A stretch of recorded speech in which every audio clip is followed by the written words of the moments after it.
سلف گذشته را میگن و خلف آینده را میگن. اینال وقتی که از سلف صالح گپ میزنیم، سلف صالح ما کی هستن؟ زیادتر میگن سلفی ها که ما پیروی از سلف صالح میکنیم. سلف صالح از خلفای راشدین، صحابه کرام، مهاجرین، انصار، تابعین، تابع تابعین، اینا کلشان در جمله علمای سلف هستند. اینال سلفی کی رو میگن؟ آیا منظور از سلفی اشخاص است یا یک اسلوب و راه و روش و طریقه و منهج است؟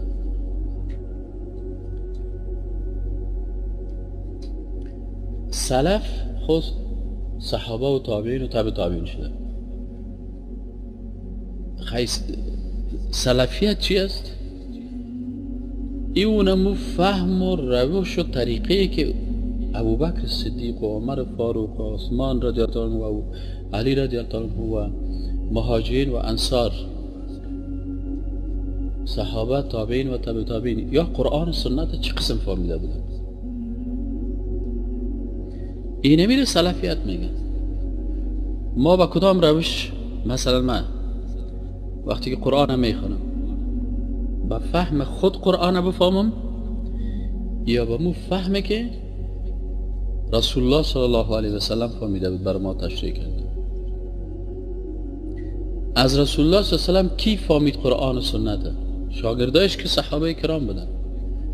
پس یکی فهم ما هست، یکی فهم ابوبکر صدیق است، یکی فهم مولوی متوکل است، یکی فهم عمر فاروق است.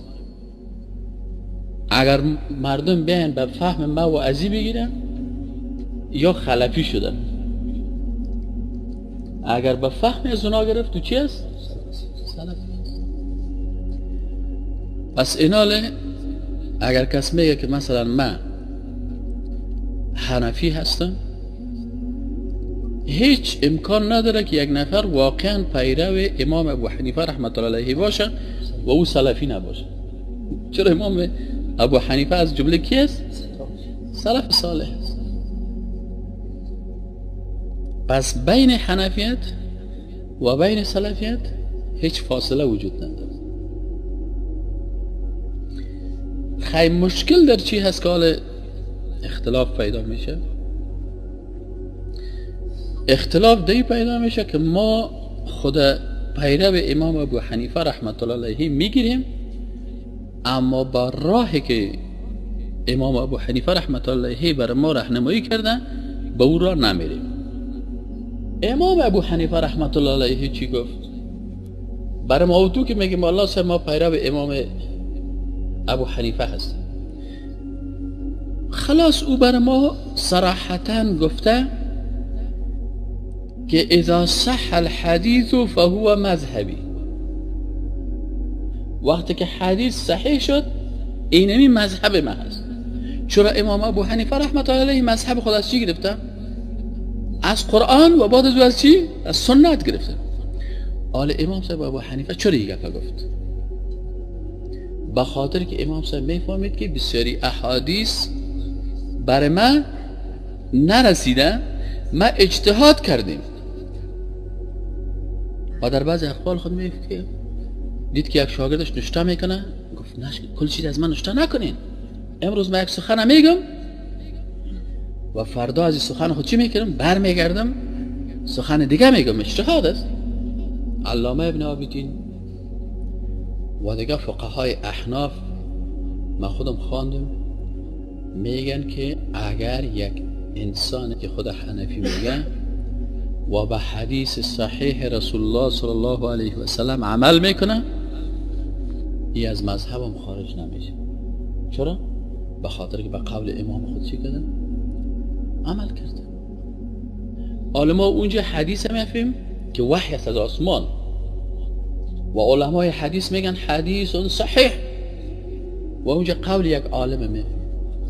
باید بین زید تا فرق که حدیث رسول الله صلی الله علیه و سلم عزتش چقدر است و منزلتش و قول و اجتهاد یک عالم. قول و اجتهاد یک عالم یا مصیب است یا مخطئ، یا صواب است درست اجتهاد کرده یا در اجتهاد خود اشتباه کرده. اما رسول معصوم در اقوال خود اشتباه نکردن.